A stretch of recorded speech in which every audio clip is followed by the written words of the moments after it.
Hi guys, so today I'm going to be responding to another important question people have been asking me personally and privately and on platforms when I post articles or videos. And that question is, are there jobs in Oman? How fast can I get hired? How long do you think it will take before I get a job? And all of that. So I've done an exhaustive video on this topic.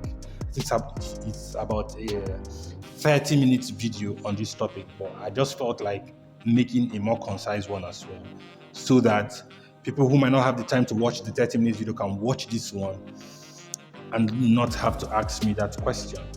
Okay, so number one is that there is no country of the world where there are no jobs. That's number one. Number two, there is no country in the world where jobs are waiting at the airport to be handed over to people as they are arriving. Number three, there is no universal response to that question that is going to be true and factual. What do I mean? You are not the same as every other person. Everybody is unique. A doctor is coming into a new country, his fate, his opportunities, his chances are not the same as a cleaner. They are not and the cleaner's own is not the same as someone who has decided to be a housemaid, and it's not the same as a mechanic who is highly skilled. It's not the same as someone who can open a business. It's not the same as someone who is a chef, a professional chef certified by maybe one international company or the other. It's not the same as an accountant or let's say whoever. And the opportunities available to you are not the same. They are clearly different and unique. And so you cannot be asking that question on a blanket level. Some will even ask you, what is the average salary? Hello, there's no country with an average salary. If you're asking about minimum wage, yes, we can discuss that. Average salary? Hello? Life is not like that. People are rewarded based on their level of contribution to the society, their skill, their expertise, whatever it is. Okay? And so if you're coming to the Middle East and this is your question, the first thing you need to do is to ask yourself, what do I have to offer?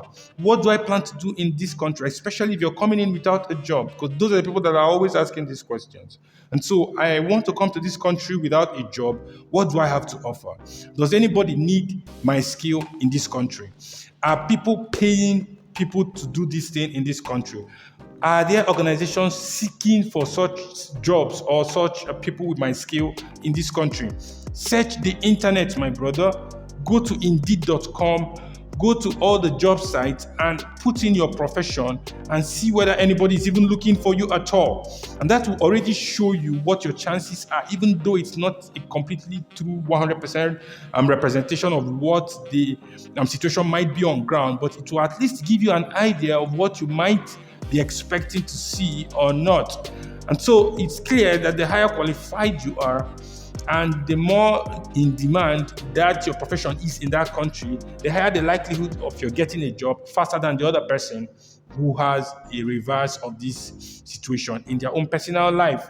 And it's also important to know that in some of the Middle East countries, that some jobs, some professions are exclusive to their citizens. And so it's not just about how skilled you are. Does the law permit you to take up this job in this country?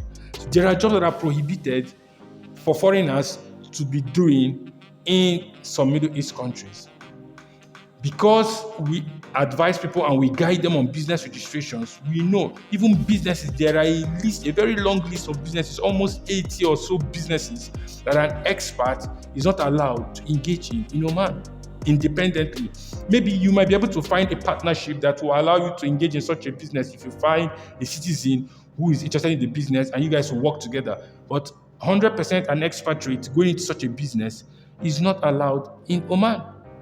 There's a list of businesses, and so you are supposed to look out for these things and check them and do the research before you relocate to these countries. And that's not a question you're going to be asking someone on a DM, on WhatsApp or on YouTube or on Facebook. You have to check yourself. It's a personal question. It's a personal research. And even if you wanted to get the professional opinion of a person, of let's say of myself, for instance, then there is an official way to do that. I run a consultation session for people and clients who want to hold personalized discussions on the state of their own affairs and whatever it is they want to discuss in the Middle East about the Middle East. The link is in the description below. You click on it, make the payment, and send the receipt as have been directed, and you'll be scheduled for that conversation personally for you. We'll discuss you, we'll pick up your situation and trash it out in bits. If you cannot afford that, then you have to do your personal research. You can't be asking those blanket questions because I don't know you.